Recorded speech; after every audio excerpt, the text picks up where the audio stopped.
तो दोस्तों, movie explain series में आज हम बात करने वाले हैं सन 2017 की थॉर रैग्नारॉक मूवी के बारे में।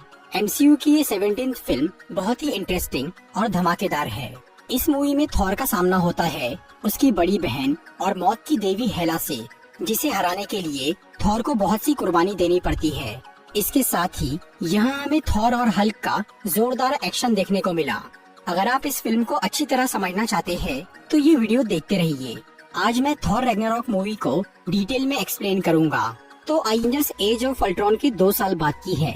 एज ऑफ अल्ट्रॉन में जब वांडा ने अपने जादू से सबको उनका डर दिखाया था, तब थॉर को एक सपना दिखा था जिसमें उसे इन्फिनिटी स्टोन्स नजर आए थे और एसगार्ड की बर्बादी दिखी थी।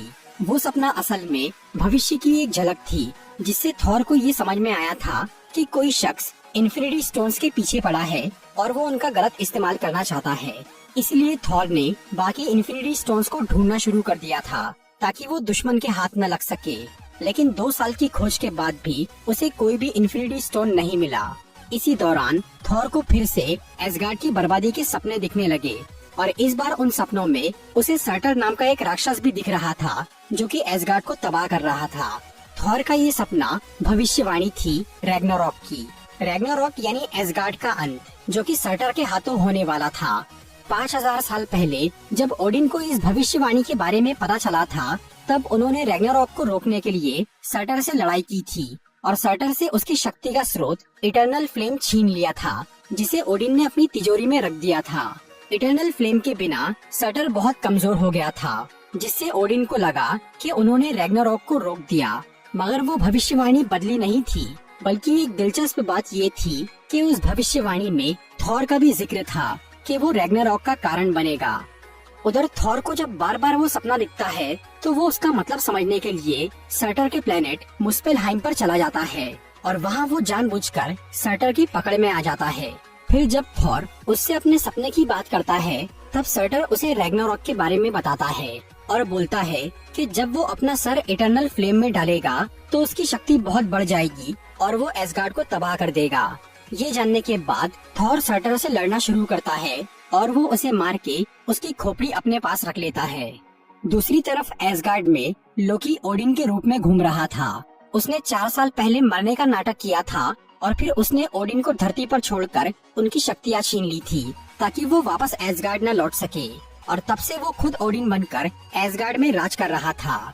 लोकी ने हाइमडाल को काम से निकाल दिया था क्योंकि उसे डर था कि वो उसकी असलियत न जान ले, और हाइमडल की जगह उसने स्कर्ज नाम के एक आदमी को बायफ्रोस्ट का काम सौंप दिया था। उधर थॉर को सर्टर से ये पता चल गया था कि ओडिन एसगार्ड में नहीं है, इसीलिए वो जैसे ही वापस घर लौटता है तो वो तुरंत समझ जाता है कि वहाँ ओडिन के रूप में लोकी है। फिर वो लोकी का पर्दाफाश करके उससे ओडिन के बारे में पूछता है और तब लोकी थॉर को लेकर धरती पर जाता है, पर वहाँ उन्हें ओडिन नहीं मिलते क्योंकि वो एक अलग जगह पर रहने चले गए थे। इसी दौरान डॉक्टर स्ट्रेंज को ये पता चल जाता है कि थॉर और लोकी धरती पर आए हैं, और क्योंकि डॉक्टर स्ट्रेंज दूसरी दुनिया के खतरों पर नजर रखता था, इसीलिए वो लोकी को अपने जादू से गायब कर देता है और थॉर को अपने सैंक्टम में मिलने के लिए बुलाता है।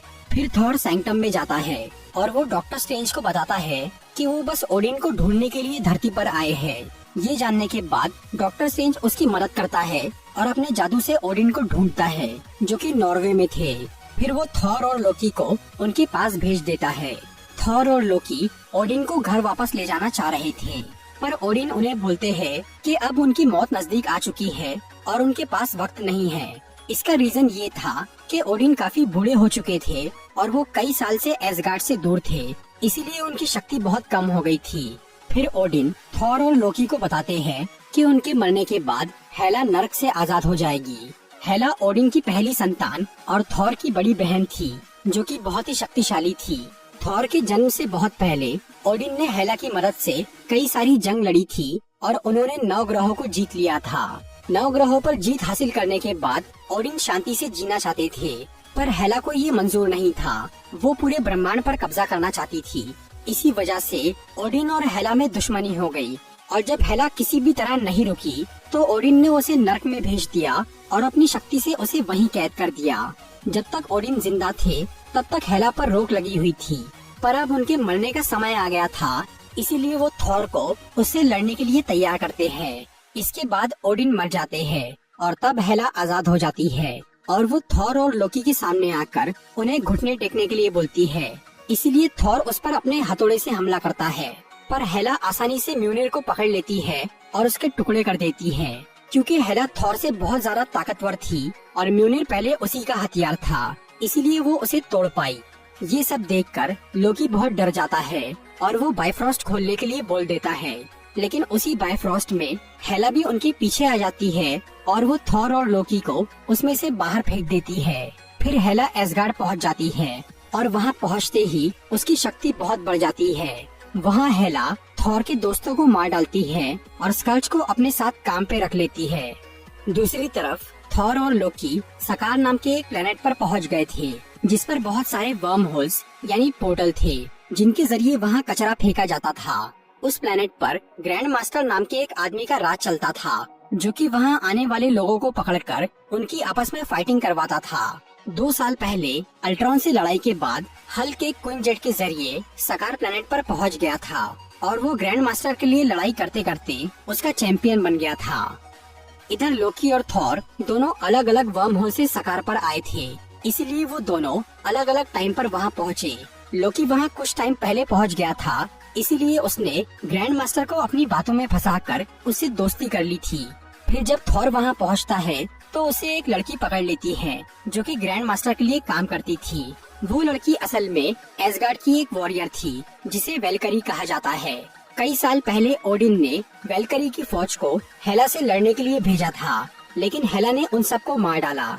उनमें से सिर्फ एक ही वेलकरी बच गई थी, जिसे अपनी साथियों की मौत का बहुत अफसोस हुआ था। इसीलिए वो अपना गम भुलाने के लिए एसगार्ड छोड़कर सकार पे आ गई थी। फिर वेलकरी थॉर को एक मशीन के जरिए कंट्रोल करके उसे ग्रैंड मास्टर के हवाले कर देती है, जो कि थॉर को अपना फाइटर बना लेता है।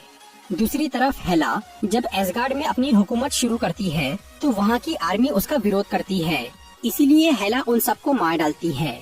हेला का मिशन था पूरे ब्रह्मांड पर कब्जा करना, लेकिन इस काम के लिए उसे एक फौज की जरूरत थी और क्योंकि अब एसगार्ड की आर्मी खत्म हो चुकी थी, इसीलिए हेला अपनी पुरानी फौज, जिसके सिपाही बहुत पहले ही मर चुके थे, उन्हें जिंदा करने का फैसला करती है।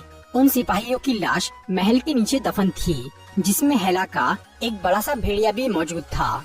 उन्हें जिंदा करने के लिए हेला सर्टर की इटर्नल फ्लेम का इस्तेमाल करती है। इटर्नल फ्लेम से वो सब फिर से जिंदा हो जाते हैं और हेला के मकसद में शामिल हो जाते हैं। उधर सकार प्लेनेट पर थॉर की दोस्ती कॉर्ग नाम के एक एलियन से होती है, जो कि थॉर को ये बताता है कि जिस लड़की ने उसे पकड़ा था वो एसगार्ड की वेलकरी है। इसीलिए थॉर वेलकरी से बात करके उससे मदद मांगता है, पर वो उसकी बात नहीं सुनती। इसके बाद थॉर को लड़ाई के लिए तैयार किया जाता है।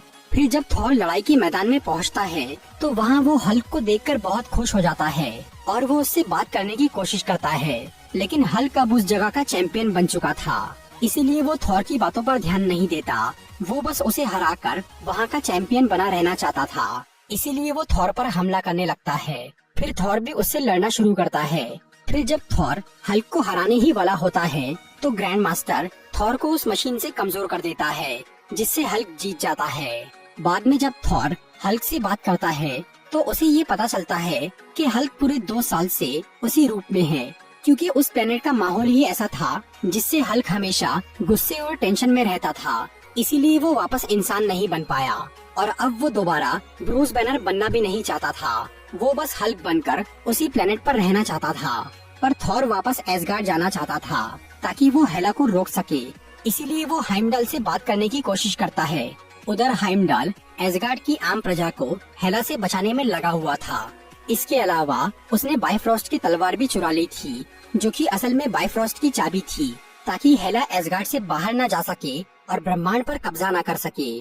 फिर जब थॉर उससे बात करता है तो हाइमडाल उसे अपनी शक्ति से दिखाता है कि एसगार्ड में क्या चल रहा है, और वो थॉर को जल्द से जल्द एसगार्ड वापस पहुंचने के लिए बोलता है।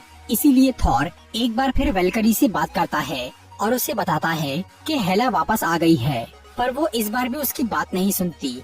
और तब थॉर वेलकरी से वो मशीन छीन लेता है जिससे वो उसे काबू कर रही थी। फिर वो उस जगह से बाहर निकलकर उस क्वीन जेट तक जाता है जिससे हल्क सकार पर पहुंचा था। और वो उस क्वीन जेट से वहाँ से भागने की कोशिश करता है।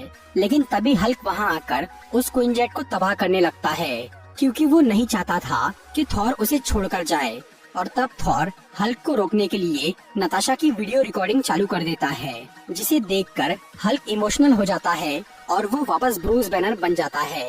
फिर जब थॉर ब्रूस को समझाता है कि वो दोनों कैसे उस प्लेनेट पर पहुँचे और उनके साथ क्या क्या हुआ, ये सब सुनकर ब्रूस बहुत डर जाता है, क्योंकि उसे लग रहा था कि हल्क उस पर हावी हो रहा है और अब अगर वो दोबारा हल्क बना तो वो कभी इंसान नहीं बन पाएगा। फिर थॉर ब्रूस को लेकर वहाँ से निकलने की तैयारी करता है। उधर ग्रैंड मास्टर को ये पता चल गया था कि उसके दो फाइटर यानी थॉर और हल्क वहाँ से भाग गए हैं, इसीलिए वो वेलकरी और लोकी को उन्हें ढूंढने भेजता है। तभी अचानक लोकी को भी ये पता चल जाता है कि वो लड़की एसगार्ड की वेलकरी है, इसीलिए वो अपनी शक्ति से उसे उसकी पुरानी मेमोरी दिखाता है जिसमें वो हेला से हार गई थी। ये देखने के बाद वेलकरी भी हेला से बदला लेने का फैसला करती है। फिर वो लोकी को कैद करके थॉर और ब्रूस से मिलती है और उन्हें अपने घर पे ले जाती है। वहाँ वो सब सकार से निकलने का प्लान बनाते हैं, जिसमें लोकी भी शामिल हो जाता है। फिर थॉर और लोकी ग्रैंड मास्टर का स्पेसशिप चुराने जाते हैं, लेकिन वहाँ लोकी थॉर को धोखा देकर उसे ग्रैंड मास्टर के हवाले करने की कोशिश करता है, पर थॉर उसे वेलकरी की उस मशीन से शॉक देकर उसे वहीं छोड़कर चला जाता है। दूसरी तरफ वेलकरी सकार के सभी कैदियों को आजाद करके उनसे बगावत शुरू करवा देती है, ताकि ग्रैंड मास्टर उन्हें रोकने में बिजी हो जाए। फिर थॉर, ब्रूस और वेलकरी उस स्पेसशिप से एक बड़े वर्म होल में घुसते हैं और एसगार्ड के सफर पर निकल जाते हैं। उधर कॉर्क और बाकी के फाइटर्स लोकी से मिलकर उसे आजाद कर देते हैं। फिर लोकी उन सब का लीडर बन जाता है और वो उन्हें एक स्पेसशिप में बिठाकर एसगार्ड के लिए रवाना हो जाता है। दूसरी तरफ हेला बायफ्रॉस्ट की तलवार हासिल करने के लिए एसगार्ड वासियों को मारने की तैयारी करती है और वो उस जगह तक पहुंच जाती है जहां हाइमडल ने सभी लोगों को छुपा के रखा था। लेकिन उसी वक्त थॉर और उसके साथी एसगार्ड में आ जाते हैं और फिर थॉर हेला से मिलकर उससे लड़ना शुरू कर देता है। उधर हाइमडल सभी लोगों को एसगार्ड से बाहर निकालने की कोशिश कर रहा था, लेकिन स्कर्ज और उसकी आर्मी ने उनका रास्ता रोक दिया था। तभी ब्रूस बैनर फिर से हल्क बन जाता है और वो उस भेड़िए से लड़ना शुरू करता है। फिर लोकी भी सकार के लोगों के साथ वहाँ आ जाता है और वो सब मिलकर हेला की फौज से लड़ते हैं। दूसरी तरफ थॉर हेला से हारने लगता है और हेला उसकी एक आग भी फोड़ देती है।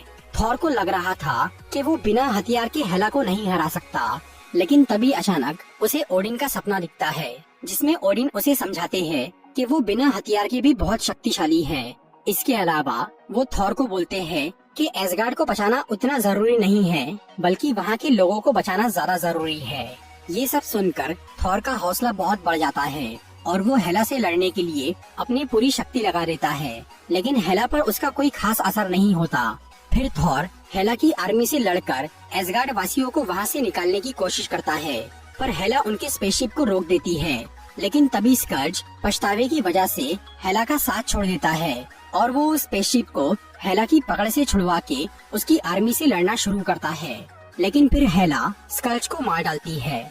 उधर थॉर को ये समझ में आता है कि हेला को रोकने का एक ही तरीका है और वो है रैग्नारॉक, क्योंकि हेला की शक्ति एसगार्ड से थी और जब तक एसगार्ड रहेगा तब तक वो कमजोर नहीं होगी। इसीलिए थॉर लोकी को बोलता है कि वो जाकर सर्टर की खोपड़ी को उस इटर्नल फ्लेम में डाल दे और तब लोकी ओडिन की तिजोरी में जाता है। वहाँ वो सबसे पहले टेसेरेट क्यूब चुराकर अपने पास रख लेता है। फिर वो सर्टर की खोपड़ी को इटर्नल फ्लेम में डाल देता है, जिससे सर्टर जिंदा हो जाता है और वो बहुत बड़ा बनकर एसगार्ड को तबाह करना शुरू करता है। तभी थॉर, वेलकरी, हल्क और लोकी उस स्पेसशिप से सभी एसगार्ड वासियों के साथ वहाँ से निकल जाते हैं। फिर हेला सर्टर को रोकने की कोशिश करती है, पर सर्टर उसे मार डालता है और वो पूरे एसगार्ड को बर्बाद कर देता है। इसके बाद थॉर एसगार्ड के लोगों और सकार के कुछ एलियंस के साथ स्पेस में निकल जाता है और अब सब लोग थॉर को अपना नया राजा मान लेते हैं। और क्योंकि ओडिन ने थॉर से कहा था कि वो नॉर्वे में नया एसगार्ड बसाए, इसीलिए वो सबको लेकर पृथ्वी की ओर निकल पड़ता है। मूवी के मिड क्रेडिट सीन में हमें दिखता है कि जब थॉर अपने साथियों के साथ पृथ्वी की तरफ जा रहा था, तभी उनके स्पेसशिप के सामने एक बहुत बड़ा स्पेसशिप आ जाता है, जो कि थेनोस का जहाज था। थेनोस इन्फिनिटी स्टोन्स की खोज में निकला था और वो स्पेस स्टोन लेने के लिए एसगार्ड वालों का पीछा करते हुए उनकी स्पेसशिप तक पहुंच गया था, क्योंकि स्पेस स्टोन जो कि टेसरेक्ट क्यूब के अंदर था वो अब लोकी के पास था। तो दोस्तों ये थी थॉर रैग्नारॉक मूवी की एक्सप्लेनेशन वीडियो। अगर आपको ये वीडियो अच्छी लगी हो तो इसे लाइक